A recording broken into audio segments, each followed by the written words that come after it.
E eu convido os irmãos a abrirem a Escritura no livro de Marcos, capítulo 14, 22 a 26. Marcos 14, 22 a 26.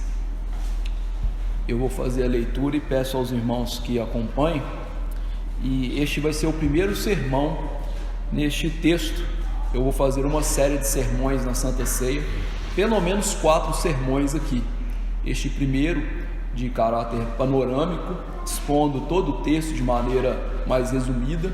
Um segundo tratando sobre esse texto ser a nova aliança no sangue de Cristo, ou seja, o que Jesus estava fazendo aqui é dando origem à igreja do Novo Testamento.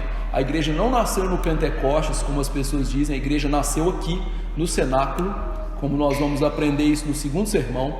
Um terceiro sermão eu vou tratar sobre o pão, um quarto sermão sobre o vinho, e talvez ainda haja mais um, fazendo aplicações dessas verdades, mas Deus há de nos orientar e iluminar quanto a isso. Mas hoje nós vamos ter o primeiro sermão, que eu vou expor o texto de maneira mais panorâmica, de maneira mais resumida e contida. Então deixe-me ler a palavra do Senhor e acompanhe com bastante atenção a leitura. Diz assim: E enquanto comiam, tomou Jesus um pão e, abençoando-o, partiu e lhes deu, dizendo: Tomai, isto é meu corpo. A seguir, tomou Jesus um cálice e, tendo dado graças, o deu aos seus discípulos, e todos beberam dele. Então lhes disse: Isto é o meu sangue, o sangue da nova aliança, derramado em favor de muitos. Em verdade vos digo que jamais beberei do fruto da videira, até aquele dia em que o hei de beber novo no reino de Deus.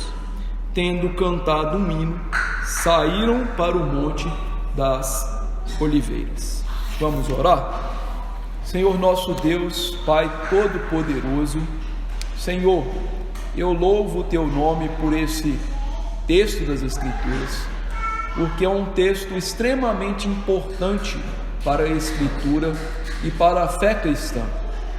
Ó Deus, aprove então ao Senhor registrá-lo de diversas maneiras nas Escrituras, para que nós pudéssemos nos deparar com as realidades espirituais importantíssimas nessa cena, e que assim sejamos alimentados e fortalecidos na nossa fé, e também instruídos, ó Deus, quanto à maneira agradável de honrar e glorificar o Teu nome na nova aliança. Que o Senhor possa hoje dar-me sabedoria, e nos próximos sermões nessa série, para que nós aprendamos, ó Deus, da Santa Ceia do Senhor, e que nós deixemos muito do misticismo, das coisas que nós não entendemos da Santa Ceia de lado, para sermos iluminados no nosso homem interior e assim apropriadamente entendermos o significado da ceia e fazermos uso adequado dela, em primeiro lugar para a glória do Teu nome e depois para o bem das nossas próprias almas, uma vez que este sacramento é um alimento riquíssimo para as almas dos verdadeiros crentes. Peço que o Senhor nos ajude aqui hoje a entender, a aprender, a colocar em prática, e que ao tomarmos a Santa Ceia hoje, logo depois desse sermão, as realidades que vimos aqui já possam estar, ó Deus, plenas no nosso coração e na nossa mente, para nos alimentarmos adequadamente de Jesus. E eu quero lhe implorar, por último, não menos importante, que o Senhor perdoe os nossos pecados. Senhor, infelizmente nesse dia nós pecamos, Senhor. Quisera eu que nós não tivéssemos pecado, mas nós chegamos aqui como pecadores, como pessoas que precisam da graça do Senhor, e eu imploro, derrame sobre nós graça e misericórdia, derrame sobre nós o Teu Espírito, de maneira que não só sejamos perdoados, mas instruídos e edificados no Senhor.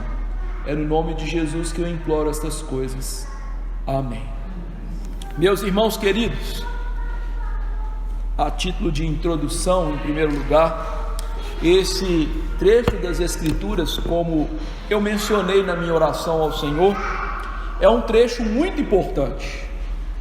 É interessante que quando o Senhor, pelo seu Santo Espírito, quer mostrar que algo é muito importante para a igreja, Deus faz questão de registrar esta verdade várias vezes nas Escrituras. E um dos textos, então, mais importantes que nós temos nas Escrituras é o relato da Santa Ceia. Tanto que nós temos 4 relatos da Santa Ceia nas Escrituras, nos 3 evangelhos sinóticos e em 1 Coríntios capítulo 11, a partir do verso 23, porque esse texto é basilar para a fé cristã. Não obstante a isso, infelizmente, há muitos dentro da fé cristã que não entendem direito a Santa Ceia do Senhor. Há, por exemplo, aqueles que vão pensar que a Santa Ceia é só um memorial, ou seja, ela só vai lembrar para a gente o que Cristo fez. Há daqueles que vão pensar que a ceia é um novo sacrifício de Cristo, como os católicos apostólicos romanos. Há aqueles que vão pensar que, ainda que os elementos que estejam aqui não sejam transformados, a natureza humana de Jesus está com os elementos, são os luteranos. Mas a questão é, como a fé reformada pensa sobre a Santa Ceia? O que ela entende sobre a Santa Ceia? O meu trabalho vai ser mostrar para os irmãos o que a fé reformada biblicamente entende pela Santa Ceia e fazer com que nós deixemos de lado muitos dos nossos pensamentos que não são adequados em relação à ceia do Senhor. Só a título de curiosidade, por exemplo, há pessoas que acreditam que a Santa Ceia é mais importante que a pregação da palavra. Isso é um erro, porque a pregação da palavra é o meio de graça por excelência. Sem a pregação da palavra não existe Santa Ceia. Olha só, e isso é um erro que muitos crentes pensam. Tem muitos crentes que pensam, o culto que tem a Santa Ceia é mais especial do que outros, e por aí vai. Nós temos que aprender adequadamente para quê? Para nos alimentarmos bem da ceia do Senhor. E nesse primeiro sermão, o que nós vamos aprender sobre a ceia do Senhor? Que Jesus, ele providenciou para a sua igreja a ceia como um sacramento, que aponta para a realidade de que ele é o Cordeiro de Deus que morre pelo pecado do seu povo. Ou seja, Jesus providenciou um sacramento, um símbolo, um selo da aliança, que aponta para a sua morte como um Cordeiro de Deus em prol do seu povo. Vamos aprender isso nestes versos. Diz o verso 22: enquanto comiam, tomou Jesus um pão, abençoando, partiu e lhes deu, dizendo: tomai, isto é o meu corpo. Marcos nos mostra, queridos irmãos, que a Santa Ceia foi instituída enquanto Jesus e os seus discípulos estavam reunidos a fim de tomar a refeição pascual. Por isso ele diz, enquanto comiam. Isso nos mostra essa verdade. A questão é, por que isso é importante? Porque Marcos faz questão de frisar que a Santa Ceia foi instituída enquanto eles comiam a refeição pascal. Em primeiro lugar, como nós já vimos em sermões passados em que eu fiz questão de explicar a Páscoa judaica para nós, quando Jesus mandou os discípulos Pedro e João fazer a Páscoa, nós naquele momento aprendemos que na Páscoa judaica, mais para o fim da Páscoa judaica, foi que Jesus instituiu a Santa Ceia, mostrando para nós então que a Santa Ceia não seria um alimento físico, mas seria um alimento espiritual. A Santa Ceia, meus irmãos, ela se dava mais lá no fim da Páscoa, porque Jesus fez questão de mostrar que ela não seria um alimento natural para os nossos corpos.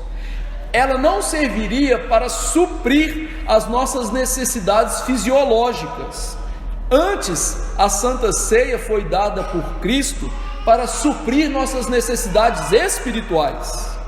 E isso fica muito claro pelo contexto em que a Santa Ceia foi instituída, lá no fim da refeição pascal. Mas não somente isso, o contexto ensina que os discípulos precisavam de um fortalecimento para a fé deles. Por quê? Na contagem de tempo dos judeus, naquele mesmo dia em que Jesus instaurou a Santa Ceia, os discípulos iam abandonar Jesus.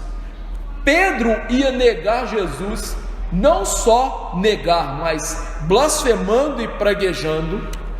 Judas ia traí-lo com um beijo no Getsêmani, o seu amigo, e Jesus seria julgado de maneira totalmente vil, e lá para as 3 horas da tarde, morreria num espetáculo horrendo em Jerusalém.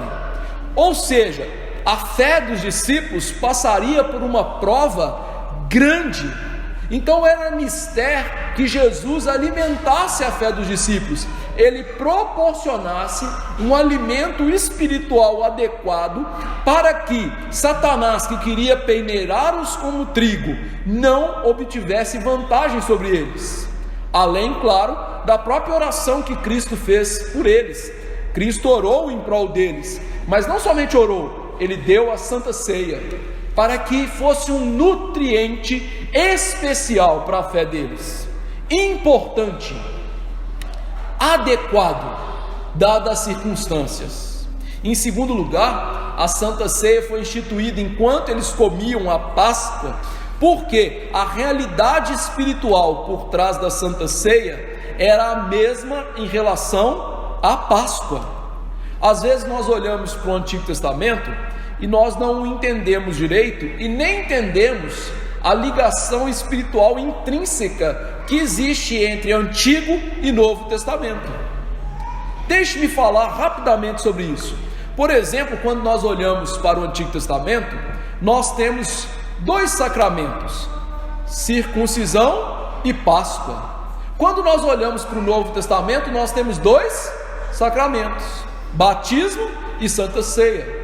Quando nós olhamos para o Antigo Testamento, a circuncisão significava o novo nascimento. Daí Deus falar ao seu povo: circuncidai o vosso coração. Quando nós olhamos para o Novo Testamento, o batismo significa o lavar regenerador do Espírito Santo, isto é, o novo nascimento. Quando nós olhamos então para o Antigo Testamento, a Páscoa significava o quê? Na noite em que Deus tirou o povo do Egito, a ira dele caiu sobre o Egito, mas o que livrou o povo da ira do Egito foi o quê? O sangue vertido do cordeiro. Isto é, o cordeiro foi um morto substitutivo, ou seja, ele morreu para livrar o povo de Deus da sua ira santa. Quando nós olhamos então para o Novo Testamento, a Santa Ceia aponta para quê? A morte substitutiva de Cristo, que haveria de livrar o seu povo da ira santa de Deus, que cairia sobre os ímpios na consumação dos séculos. Então veja, há as realidades espirituais no Antigo e do Novo Testamento espelhadas. É por isso que Cristo vai instituir a Santa Ceia na refeição pascal, porque ele queria mostrar para os seus discípulos que, assim como o cordeiro pascal foi a provisão de Deus para livrá-los da sua ira no passado, agora a provisão de Deus para livrar todo verdadeiro crente da sua ira para todo sempre seria a morte substitutiva dele, o próprio Jesus. E ele então quer mostrar para os discípulos que ele é o cordeiro pascal. Ele é o cordeiro que tira o pecado do mundo. Ele é o cordeiro que morreria no lugar dos discípulos, dos crentes. E então é nesse contexto que ele institui a Santa Ceia, para que fique claro para eles: há uma ligação espiritual há um vínculo espiritual com a Páscoa. A realidade por trás da Páscoa e a realidade por trás da Santa Ceia é a mesma: a morte de um substituto. E nesse contexto, Jesus institui a ceia para que eles aprendessem essa verdade. E então, enquanto eles comiam, Jesus se apropria da ceia, ou apropria-se da Páscoa, da liturgia da refeição Seder, para trazer uma nova liturgia, uma nova maneira de servir a Deus para a sua igreja. Por isso ele toma o mesmo pão da Santa Ceia, ou da Páscoa, fazendo uso dele para a Santa Ceia, o pão asmo. E a questão é, por que Jesus tomou o pão asmo? O que significa? Isso é significativo porque aquele pão asmo para os judeus significava a remoção do fermento, que era a remoção do pecado. Então, quando Jesus toma o pão asmo para representar o seu corpo, simbolizar o seu corpo, ele está nos mostrando o quê? Que ele é um sacrifício sem pecado a Deus. E era necessário que assim fosse. Se Cristo não fosse um sacrifício sem pecado a Deus, jamais haveria redenção. É por isso que a Bíblia faz questão de nos mostrar em diversos textos que Jesus era alguém sem pecado. Por exemplo, eu listei um deles, Hebreus 4,15, que diz: porque nós não temos sumo sacerdote que não possa compadecer-se das nossas fraquezas. Antes foi ele tentado em todas as coisas à nossa semelhança, mas sem pecado. O autor de Hebreus faz questão de salientar esta verdade para nós: Jesus é um sacrifício sem pecado. Então, quando Jesus toma o pão asmo, o que ele está simbolizando ali é: eu sou um sacrifício sem pecado. E diz aqui o texto que ele não só toma o pão asmo, mas ele abençoa o pão, nos mostrando que a Santa Ceia é um rico alimento espiritual, mas para isso ela depende de ser abençoada por Jesus.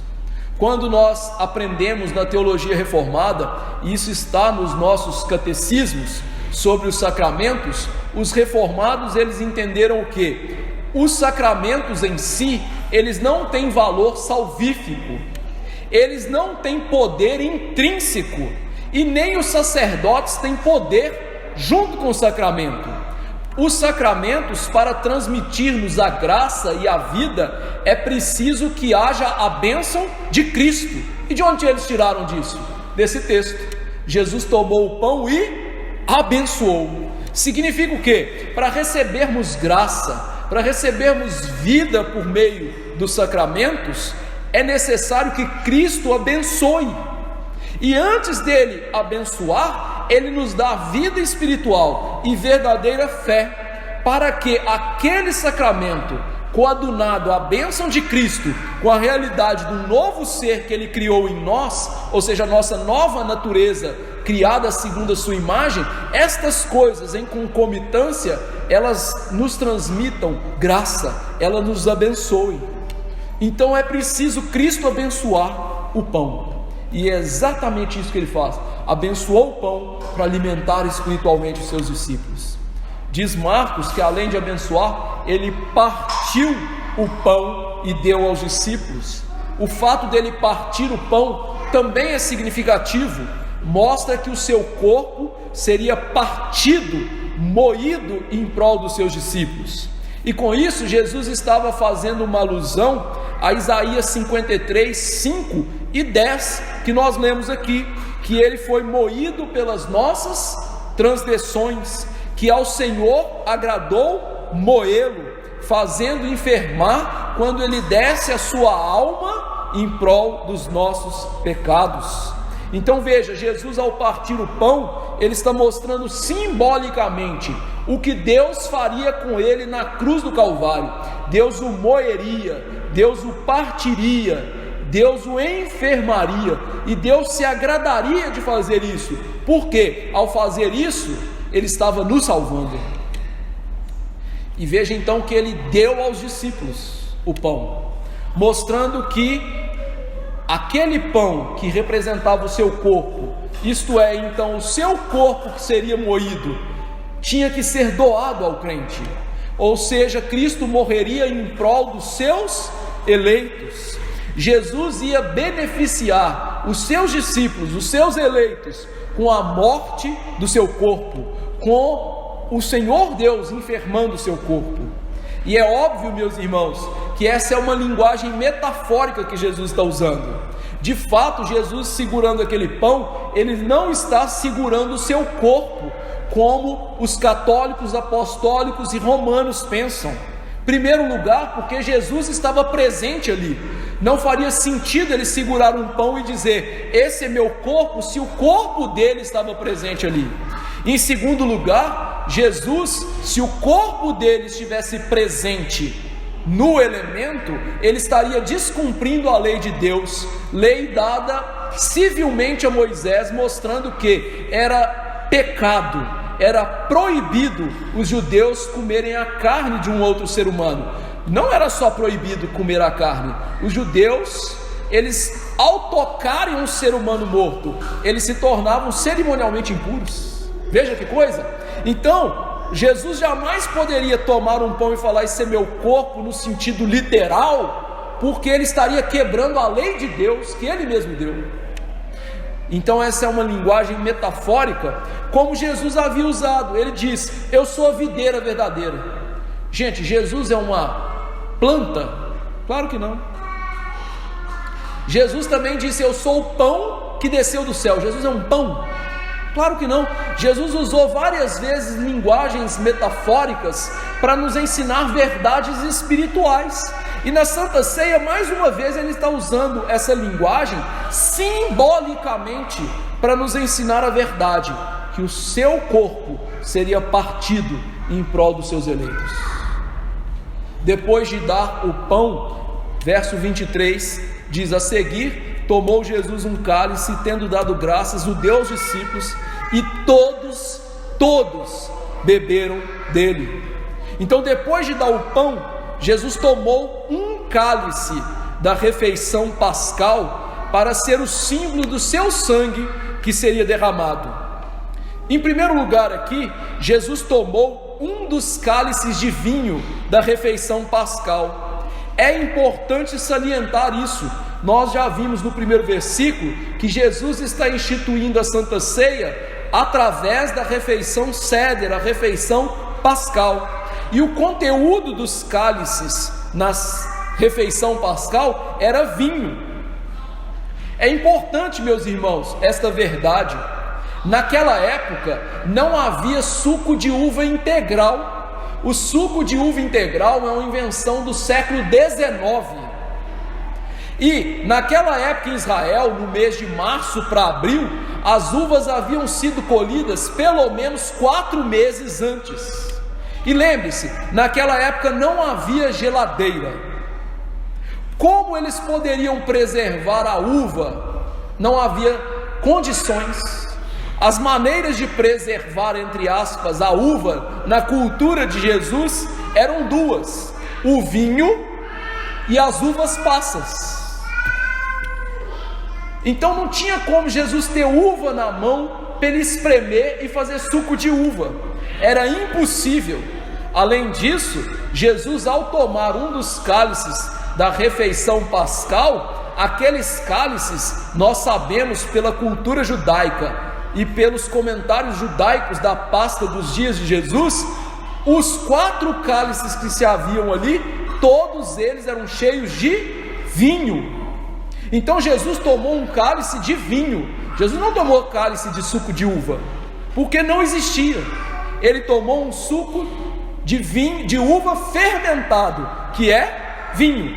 E pastor, por que você está gastando tempo com isso? Simples, porque Jesus tomou um elemento para ser simbólico acerca do seu sangue, e a simbolização junto com a realidade são importantes. Deixa eu ensinar isso para vocês rapidamente. Irmãos, vocês já viajaram de carro ou de ônibus alguma vez? Sim, né? Todo mundo. Graças a Deus por isso. Você já reparou que nas estradas existem plaquinhas amarelas? talvez você não tenha carteira de motorista e não saiba o que são aquelas placas amarelas. Mas deixa eu te ensinar rapidinho. No CTB, Código de Trânsito Brasileiro, as placas amarelas são placas de advertência. Então elas são para tornar você o quê? Alerta em relação àquilo que pode ter na estrada. Então quando você está trafegando por uma área, tem lá uma placa com um viadinho, mostrando o quê? Ali pode ter animais silvestres. Agora imagina que você está trafegando por aquela área e sai de lá um avião. Faz sentido? Não. Um veado silvestre é um símbolo adequado para um avião?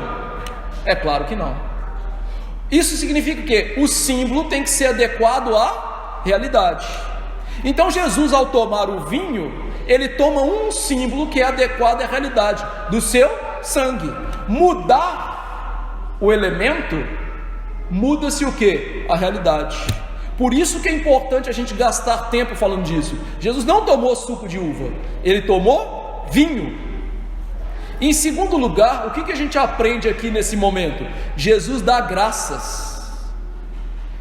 Nós não sabemos, porque os evangelhos não registram, se Jesus usou a fórmula judaica de dar graças na Páscoa, que dizia que Deus era bendito pelas benesses que dava ao seu povo. Nós não sabemos.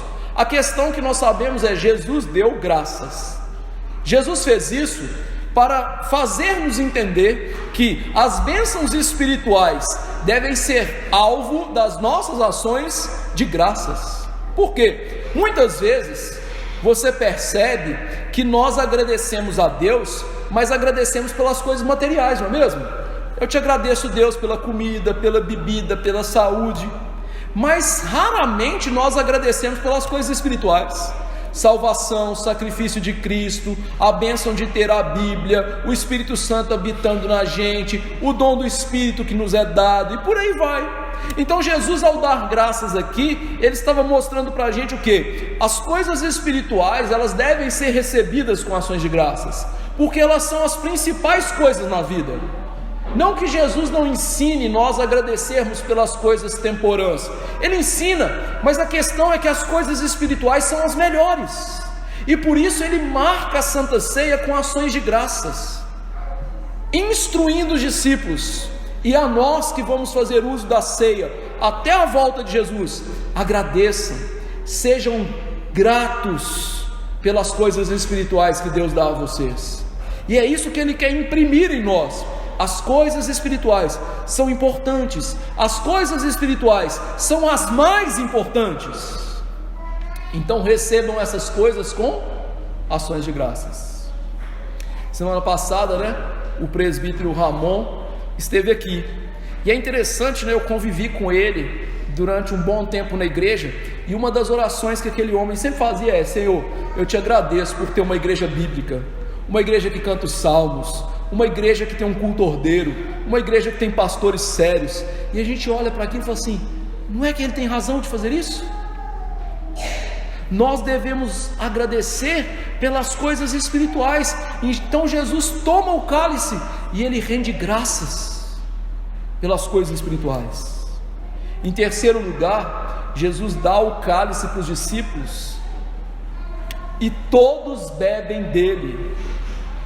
Por que isso é importante? Isso mostra a união dos discípulos com Cristo. Essa união na teologia reformada é chamada de união mística. A união mística é a união espiritual que nós temos com Cristo Jesus.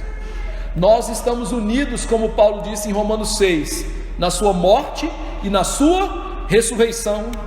Então, quando Cristo dá o cálice para os discípulos, ele está mostrando que eles tinham união com ele, eles estavam unidos a ele espiritualmente.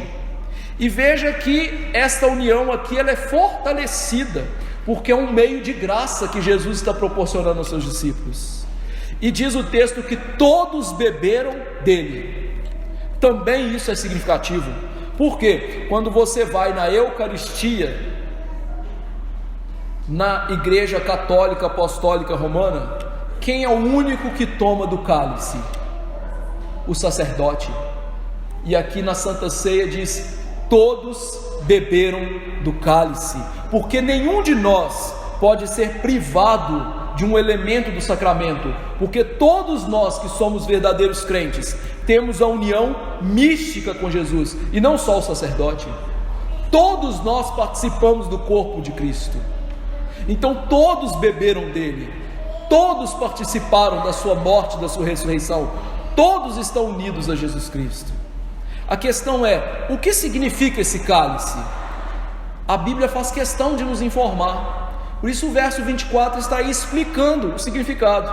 Então lhes disse, é o próprio Cristo ensinando: isto é o meu sangue, o sangue da nova aliança, derramado em favor de muitos. Então Jesus explica o significado daquele vinho que eles tomaram.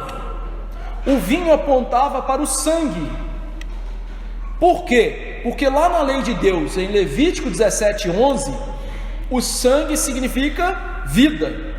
Diz lá Levítico: porque a vida da carne está no sangue, eu vos tenho dado sobre o altar, para fazer expiação pela vossa alma, porquanto é o sangue que fará expiação em virtude da vida. Então, por metonímia, ou seja, uma parte por um todo, Jesus está mostrando que o seu sangue representa a sua vida, que seria dada pelos discípulos. Em outras palavras, não seria só um sofrimento no corpo. Jesus ia sofrer no seu corpo, mas não ia morrer. Jesus ia sofrer no corpo, mas o sofrimento do seu corpo iria culminar na sua morte. Então, ao entregar o sangue, ou seja, o vinho, para os discípulos, o que ele estava falando é: eu vou dar a minha vida por vocês. O sangue significa vida. A minha vida vai ser dada por vocês. Eu vou sofrer de tal maneira, o meu sangue vai ser vertido de tal maneira, que a minha vida vai ser dada por vocês. E veja, meus irmãos, não é ser tirada. Jesus deu o cálice, eles não tomaram o cálice dele. Por isso, João disse, ou registrando que Jesus falou: ninguém tira a minha vida de mim, eu espontaneamente a dou. Jesus daria a sua vida, Jesus entregaria o Espírito. Jesus não seria morto, ele se daria, ele deitaria a sua alma na morte. Por isso que ele dá o cálice aos seus discípulos, ele dá a sua vida, o seu sangue. Em segundo lugar, isso apontava também para uma realidade da lei. Qual realidade? Que sem derramamento de sangue não há remissão de pecados. Levítico, nós já lemos isso: o sangue era vida, o sangue expiava pecados. Mas o autor de Hebreus nos ensina isso ainda de maneira mais contundente, lá em Hebreus 9:22. Com efeito, quase todas as coisas segundo a lei se purificam com sangue, e sem derramamento de sangue não há remissão de pecados. Dessa feita, Jesus precisava derramar o seu sangue em prol dos seus eleitos, para que os seus pecados fossem perdoados, porque o seu sangue seria a remissão dos pecados. O que é remissão? Remissão, meus irmãos, é o resgate através de um pagamento. Significa o quê? Nós estávamos em dívida com Deus, uma dívida eterna, impagável, que ninguém podia pagar por nós, e nem nós poderíamos pagar por nós ou por outra pessoa. É isso que está lá no Salmo 49, que diz que a alma das pessoas é caríssima e cessará a tentativa para sempre. Nós não podemos nos remir e remir os outros, mas Cristo, com seu sangue precioso, o sangue da remissão, o que ele faria é, ele pagaria a nossa dívida a Deus. Os nossos pecados geraram uma dívida eterna, impagável, que jamais poderíamos fazer nada. Então o que ele faz? Ele dá o seu sangue, o sangue da remissão. Então era necessário que Jesus derramasse o seu sangue no Calvário, para que nós fôssemos salvos da ira de Deus. Não haveria nenhuma outra forma de pagar a nossa dívida, não haveria nenhuma outra forma de aplacar a ira de Deus. Era preciso o sangue de Cristo, que é a propiciação dos nossos pecados. Em terceiro lugar, esse sangue aponta para a ratificação da aliança. O que eu quero dizer com isso? A Santa Ceia não foi apenas um alimento espiritual que Jesus quis prover para os seus discípulos. Jesus estava dando um sacramento, um selo do pacto. E ao fazer isso, ele estava instaurando uma nova aliança naquele momento. Sabemos que, pelas Escrituras, Deus lida com o seu povo por meio de alianças. Por isso ele chamou Noé e fez uma aliança com Noé. Por isso que ele chamou Abraão e fez uma aliança com Abraão. Ele chamou Isaac, Jacó e Davi e fez uma aliança com esses patriarcas, mostrando que a maneira de Deus se relacionar com o ser humano e sobretudo com o seu povo é através de pacto, de aliança. E com Jesus não seria diferente. Jesus aqui diz que esse é o sangue da nova aliança. Portanto, o que Jesus estava fazendo naquele momento no cenáculo era instaurando a nova aliança, que seria ratificada pelo seu sangue. E onde isso acontece antes? Por exemplo, Gênesis 17, quando Deus faz uma aliança com Abraão, e ele então faz o que? A circuncisão. E não só a circuncisão, mas você deve se lembrar que quando Deus deu uma aliança a Abraão, ele matou animaizinhos e ele passou pelo meio daqueles animaizinhos. Também em Êxodo 24, na aliança sinaítica, nós lemos lá no versículo 4 a 8, que Moisés escreveu as palavras do Senhor, levou diante do povo e disse que eles deveriam obedecer, e eles juraram: nós obedeceremos ao Senhor. E diz que Moisés tomou a metade do sangue, aspergiu sobre o altar, e a outra metade do sangue ele aspergiu sobre o povo, e diz que era o sangue da aliança. Literalmente a expressão é: eis aqui o sangue da aliança que o Senhor fez convosco, a respeito de todas estas palavras, sangue da aliança. Jesus agora então diz: este é o sangue da aliança. Então ele estava firmando uma aliança com seu povo, e essa aliança ia ser confirmada quando ele derramasse esse sangue naquele mesmo dia na cruz do Calvário. E veja então que aquela cerimônia lá do Antigo Testamento, Moisés aspergiu o sangue, e no Novo Testamento a linguagem sobre o sangue de Cristo em relação às nossas vidas é que ele também foi aspergido sobre nós, que ele purificou as nossas vidas, ou seja, a mesma linguagem pactual. Só que qual aliança Jesus está firmando aqui, ratificando aqui? Diz o texto: a nova aliança, a aliança de Jeremias 31 a 34, que eu vou fazer questão de ler, que diz assim: eis aí vem dias, diz o Senhor, em que firmarei nova aliança com a casa de Israel e com a casa de Judá, não conforme a aliança que fiz com seus pais, no dia em que os tomei pela mão para os tirar da terra do Egito, porquanto eles anularam a minha aliança, não obstante eu os haver desposado, diz o Senhor. Porque esta é a aliança que firmarei com a casa de Israel, depois daqueles dias, diz o Senhor. Na mente lhes imprimirei as minhas leis, também no coração lhes inscreverei. Eu serei o seu Deus e eles serão o meu povo. Não ensinará jamais cada um ao seu próximo, nem cada um ao seu irmão, dizendo: conhece ao Senhor? Porque todos me conhecerão, desde o menor até o maior deles, diz o Senhor. Pois perdoarei as suas iniquidades, e os seus pecados jamais me lembrarei. É esta aliança que Jesus está fazendo, a nova aliança, a aliança, queridos irmãos, definitiva, insubstituível, inviolável, infalível, a aliança ratificada com o sangue de Jesus, a aliança que faria Deus não mais se lembrar dos nossos pecados para sempre, substituindo a aliança do Antigo Testamento, que todos os anos se rememorava pecados. Talvez você não saiba como eram as cerimônias em que eram oferecidos os animais em prol do pecado do povo. O povo separava um animalzinho perfeito, puro, E eles então colocavam a mão sobre aquele animalzinho e começavam a se lembrar: Senhor, eu briguei com a minha esposa, Senhor, eu falei mal do meu irmão. E eles ficavam fazendo o quê? Rememorando os seus pecados, com a mãozinha naquele animal, dizendo que eu estou imputando esses pecados confessados a esse animal. Isso não seria mais necessário, porque Paulo disse que os nossos pecados foram imputados a Cristo, para que a justiça de Cristo fosse imputada a nós.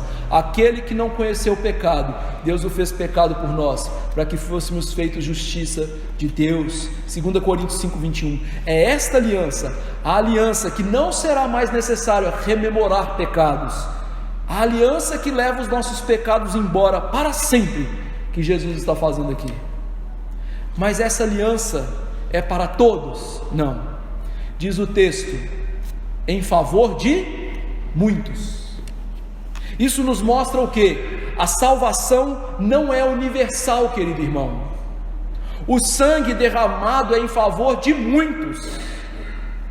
Se fosse em favor de todos, todos seriam salvos. Isso acontece porque o sangue de Jesus é derramado em favor das pessoas, quitando suas dívidas, aplacando a ira de Deus. Então o sangue não torna possível a nossa salvação. O sangue de Cristo torna efetiva a nossa salvação. Isso significa o quê? Cristo de fato paga a nossa dívida diante de Deus. Se houvesse uma possibilidade de salvação, significa o quê? Deus poderia cobrar essa dívida várias vezes, mas não é isso.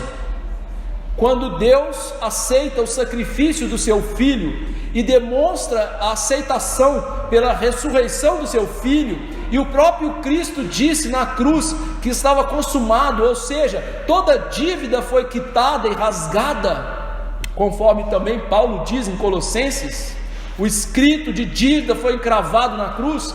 Nossa salvação se tornou algo certo, fato consumado para todos aqueles que creem em Jesus Cristo. Por isso, Jesus não morre por todos. Se Jesus morresse por todos, todos deveriam ser salvos, porque se todos não fossem salvos, Deus seria injusto, Ele cobraria a dívida duas vezes.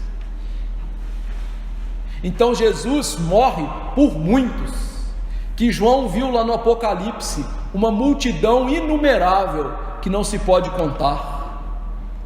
É muita gente, ainda que em cada geração os crentes sejam um número diminuto, mas se contarmos geração em geração de crentes até o fim dos dias, quando Jesus voltar, serão muitos, em favor de muitos.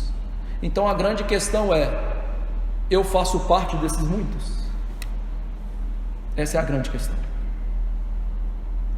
Então Jesus, depois de tomar o cálice e dar para os discípulos, Ele disse algo maravilhoso e esperançoso. Diz o verso 25: em verdade vos digo que jamais beberei do fruto da videira, até aquele dia em que eu hei de beber novo no reino de Deus. Jesus, veja, Ele começa essa fala de uma maneira solene. Mais uma vez, nesse contexto, Ele usa essa expressão em verdade, que nós já estamos bem inteirados sobre ela. Em verdade era a palavra amém. O que significa? A fala de Jesus é solene, mas não só é algo solene, tem peso divino, autoritativo. Então Jesus está falando algo profético, que com certeza vai se cumprir, assim como Deus fez com os seus discursos no Antigo Testamento. Jesus aqui, como Deus, está mostrando: o que eu vou falar aqui certamente vai se cumprir. Discípulos, atentem para isso. E o que ele fala? Em primeiro lugar, ele não mais tomaria do fruto da videira. Essa expressão fruto da videira, segundo os judeus, era a maneira cerimonial de chamar o vinho na refeição da Páscoa. Eles não chamavam de vinho, eles chamavam de fruto da videira. Era uma expressão litúrgica dos judeus. Mais uma vez então, deixando claro para a gente o que? Jesus não estava tomando suco de uva, como alguns crentes vão dizer. Jesus estava tomando vinho com os discípulos. Então, ao falar isso agora, ele diz: olha, eu não vou tomar vinho mais até um dado momento. Nós não sabemos o porquê Jesus não iria tomar mais vinho. Nós só sabemos que ele disse isso: eu não vou beber mais do vinho. E é interessante que a Bíblia depois registra algumas vezes que Jesus comeu com os discípulos depois da sua ressurreição, e nenhum desses relatos Jesus tomou vinho. Isso é significativo, meus irmãos. Por quê? Vinho naquela cultura fazia parte da alimentação natural daquele povo. Era como se fosse o nosso suco do dia a dia, ou para aqueles que são mais digamos assim, gordinhos na cabeça, que nem eu, de refrigerante, né? Se eu pudesse tomar refrigerante todo dia, eu tomaria. Eu não tomo porque eu sei que faz mal, né? Era igual o refrigerante. E isso é típico de culturas, por exemplo, europeias. Você às vezes pode ver documentários, né, de famílias italianas, crianças lá com 6, 8 anos já estão tomando vinho. Isso é típico da cultura deles. Os alemães, criança de 4, 5 anos já toma cerveja. A gente que escandaliza com isso.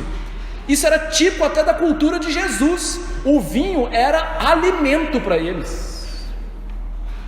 Então, depois, Jesus não é mais registrado tomando vinho. Por exemplo, quando ele se alimenta na praia com os discípulos, diz que ele comeu pão, peixe, comeu mel, mas não tomou vinho, não é registrado vinho. Quando ele partiu o pão com os discípulos indo para Emaús, ele não toma vinho. Ele não tomaria mais, e ele não tomou. Até quando? Diz aí: quando eu tomar com vocês de novo no reino de Deus. É interessante isso, porque nós temos que aprender essa expressão que Jesus está dizendo. Talvez você esteja aí borbulhando na sua cabeça: mas pastor, Jesus já não tinha instaurado o reino? Como é que ele vai dizer que ele vai beber novo no reino de Deus? Então significa que ele podia tomar o vinho logo depois dele ressuscitar. A gente tem que entender qual reino Jesus está falando aqui. Jesus de fato já tinha instaurado o reino de Deus. Ele mesmo disse isso. Lá em Lucas 11:20 ele diz: se porém eu expulso os demônios pelo dedo de Deus, ou seja, pelo Espírito Santo, certamente é chegado o reino de Deus sobre vós. Jesus, quando veio e começou a pregar, ele trouxe consigo o reino de Deus. Mas qual reino? Aquilo que a teologia chama reino de graça. O que é esse reino de graça? É o reinado de Deus no coração do seu povo. Certa vez, os escribas e fariseus perguntaram a Jesus: cadê o reino de Deus? E aí Jesus falou assim: o reino de Deus está no meio de vós. E em uma outra tradução, dentro de vós. Jesus falou desse reino, por exemplo, para Pilatos. Pilatos perguntou: você é rei? Ele falou: sou. Só que o meu reino não é deste mundo. Ele estava falando do reino de graça, isto é, o reino de Deus no coração dos eleitos, no seu povo separado. Reino que é espiritual e é invisível, e que só pode ser percebido quando a igreja se reúne para cultuar a Deus. O reino está no meio de vós. Então qual reino Jesus está falando? Aquilo que nós chamamos de reino de glória, que Jesus há de consumar na sua vinda. Jesus está no seu reino de graça, reinando sobre nós e fazendo com que os seus eleitos sejam salvos. E só quando todos os eleitos forem alcançados, Jesus há de voltar naquilo que nós chamamos de reino de glória. Enquanto isso não acontece, Jesus está redimindo os seus eleitos, e Jesus está redimindo a criação. Lá em Romanos 8, Paulo diz que a criação geme, esperando com ansiedade a manifestação da glória dos filhos de Deus. Esse reino de glória, ele vai ser manifesto, meus irmãos, quando Jesus voltar. de maneira gloriosa, aparente, e todos se curvarem diante de Jesus. E por que Jesus pode fazer isso? Por duas palavras que Jesus disse aqui. Como assim? Diz o texto que nós estamos meditando que Jesus tomou os elementos e ele deu aos seus discípulos. Aonde você já ouviu essas mesmas expressões na Bíblia? Tomou e deu. No Éden, a mulher tomou do fruto e deu ao seu marido. E quando ela tomou do fruto e deu do seu marido, nós fomos amaldiçoados. Agora Jesus está firmando a nova aliança, que está redimindo não só os eleitos e a criação. Ele diz: tomou e deu, mostrando o que possibilita o reino de glória vir. Jesus está tirando a maldição de sobre nós e deste mundo, fazendo novo céu e nova terra. Por isso ele tomou e deu aos seus discípulos. Meus irmãos, que coisa linda e maravilhosa. É por isso que quando você vê Jesus estampado naquela cruz, você vai ver uma coroa de espinhos. Ele está levando a maldição, porque a terra produziu cardos e abrolhos. Jesus toma e dá, tirando a maldição de sobre nós e sobre a terra, para que no dia da sua vinda ele possa fazer o que a Bíblia chama de ceia das bodas do Cordeiro, que está lá em Apocalipse 19:9. Então o anjo me falou: escreve, bem-aventurados são aqueles chamados à ceia das bodas do Cordeiro. E acrescentou: são estas as verdadeiras palavras de Deus. Ou seja, Jesus está apontando para o futuro, no dia da sua vinda, em que ele vai tomar todos os seus eleitos e vai cear com eles nas bodas do Cordeiro, no grande casamento de Cristo com a sua igreja. E nesse dia da vitória final sobre a morte, sobre o pecado, sobre Satanás, sobre esse mundo maligno, nesse dia final, quando Jesus redimir de maneira última o seu povo, quando Jesus tirar a maldição de sobre essa terra e fizer novos céus e nova terra, nesse dia Jesus vai tomar de novo o vinho conosco. Então ele está apontando para o futuro, para os discípulos: o que eu estou falando para vocês é certo, tenham esperança. Então a Santa Ceia, ela não aponta só para trás, para a morte dos discípulos, de Jesus pelos discípulos, mas aponta para frente, da volta gloriosa de Jesus para os seus discípulos. E depois de falar algo tão glorioso, diz Marcos, tendo cantado um hino, saíram para o Monte das Oliveiras. Depois de instituir essa Santa Ceia, Jesus canta com os seus discípulos. Nenhum dos evangelhos relatam o que ele cantou, mas lembre-se, Jesus está tomando a Santa Ceia da Páscoa. O que eles cantaram? Os salmos.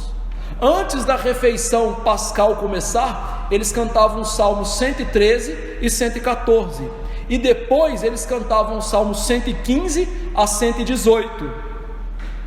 Jesus então cantou com eles aquilo que nós chamamos de salmos de Halel. O que é isso? Os salmos de aleluia. Essa palavra aleluia significa Yahvé seja louvado. É por isso, irmãos, desculpe a indiscrição, tem muitos crentes que nem sabem às vezes o que eles falam. Eles falam assim, aleluias. Não tem como falar aleluias. É Yahvé seja louvado. Não tem mais de um Yahvé. É aleluia. Essa palavra não vai no plural. É Yahvé seja louvado. Aleluia. São os salmos de aleluia.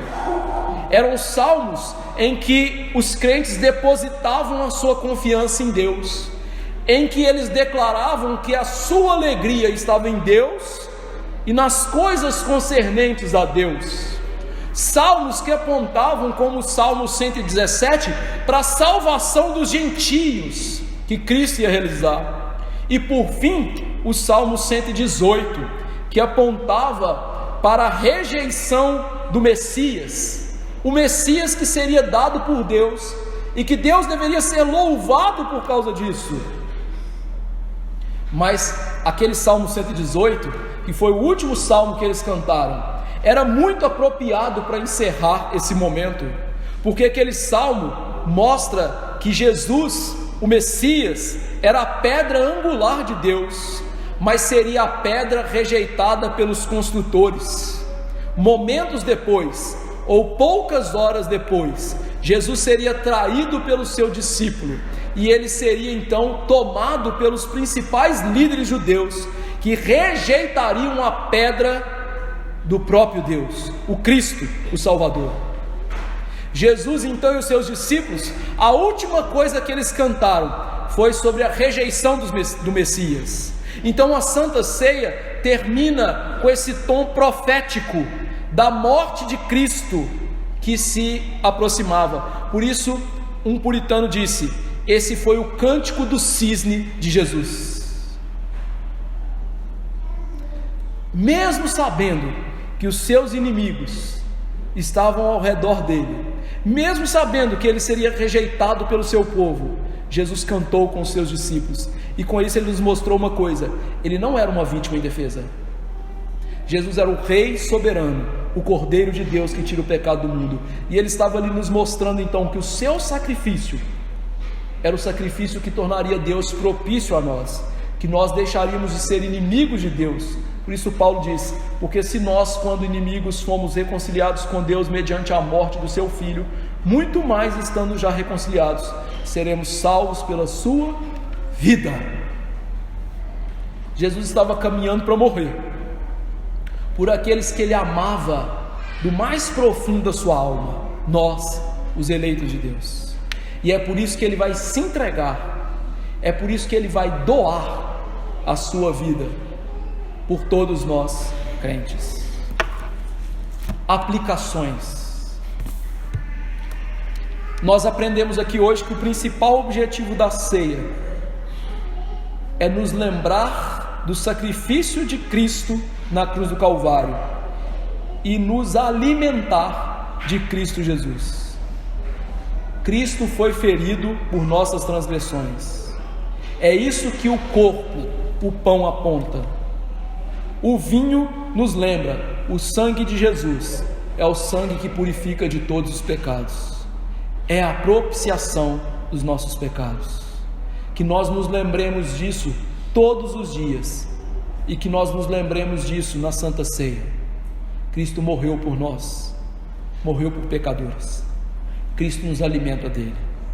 Em segundo lugar, cuidado com a falsa doutrina que alguns ensinam, dizendo que Cristo morreu só de maneira a nos dar um exemplo extraordinário e que a nossa salvação depende de seguir o exemplo de Jesus.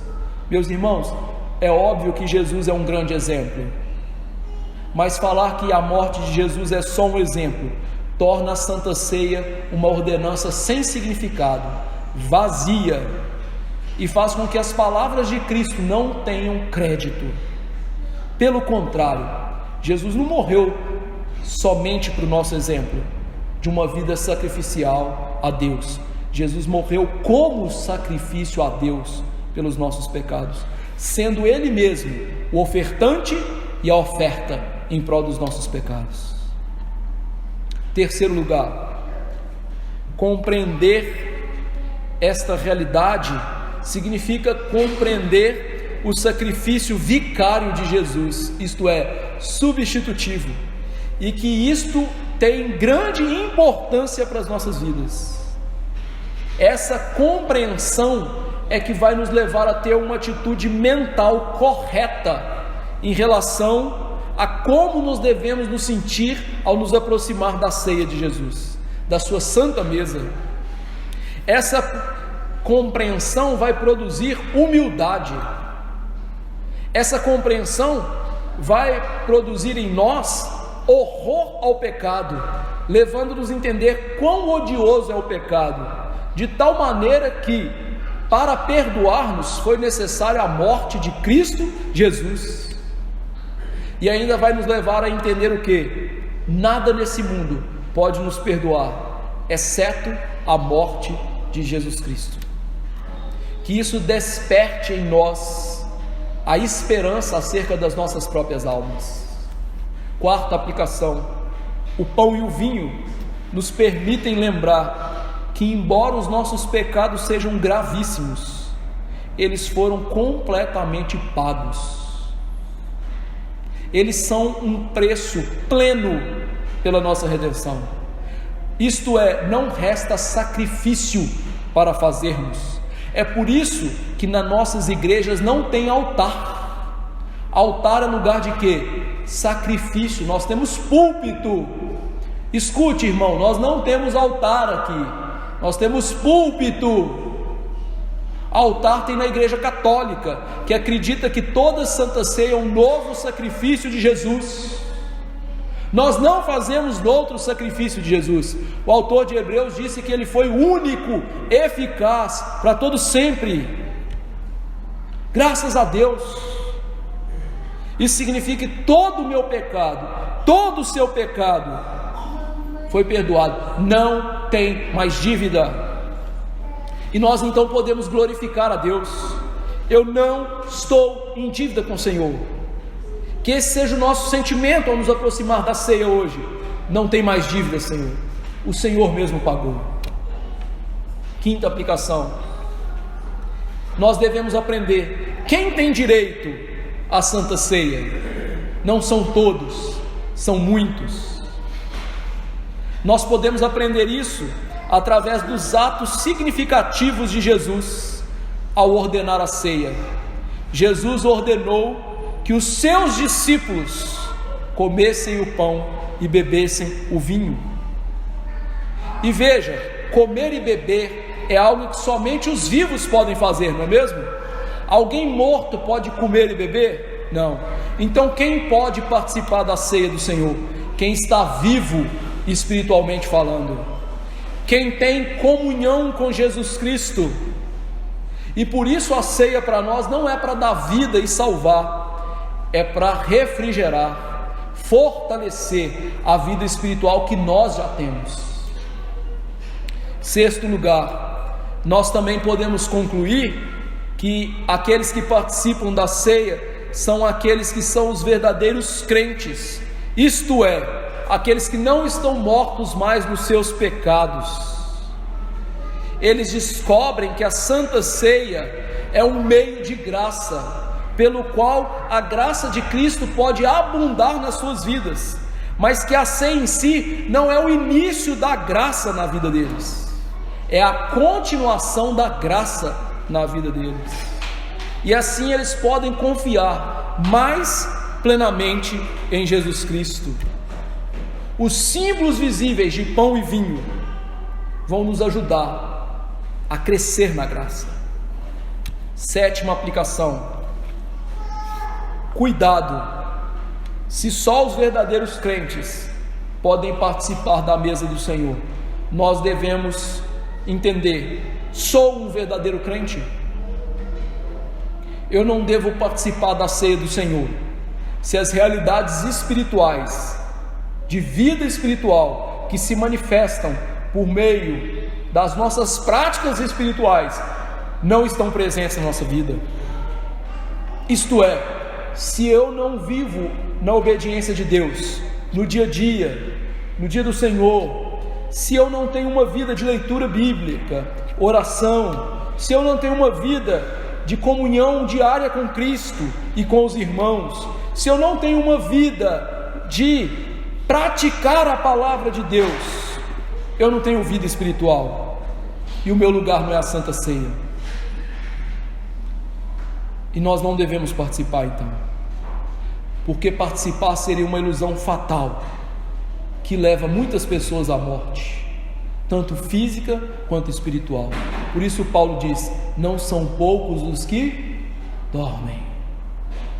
Oitava aplicação: deve ser um princípio então firme no nosso cristianismo, que nenhum incrédulo deve se assentar à ceia do Senhor, porque nunca a ceia do Senhor lhe fará bem, nunca vai fazer o menor bem, sempre fará com que ela se torne juízo para aqueles que tomam de maneira inadvertida. que nós então julguemos a nós mesmos, que nós então deixemos nossas almas ao critério de Cristo, e que o Senhor nos abençoe para que participemos de maneira digna, de tal maneira que o Senhor Jesus sustente a nossa vida e nos faça crescer na graça pela Santa Ceia do Senhor. E em último lugar, querido, você está vivo para Deus? Essa é uma grande pergunta. Se está, se aproxime hoje da ceia do Senhor, participe dela com gratidão, nunca jamais lhe volte as costas. Se você o fizer, será um grande pecado. Você continua morto no pecado? Você está em mundanismo, vivendo como mundo? Não participe da ceia do Senhor. Eu lhe aviso, para o seu próprio bem, se arrependa, peça a Cristo para lhe dar graça, regularize sua vida com Cristo, e se você já é membro da igreja, tome. Se não é, faça parte de uma igreja para tomar o alimento espiritual de Cristo Jesus. Nós participamos do próprio Cristo na Santa Ceia de Deus. Que Deus nos abençoe, meus irmãos. Tendo isso em vista, vou chamar os irmãos aqui à frente para servir a ceia do Senhor comigo.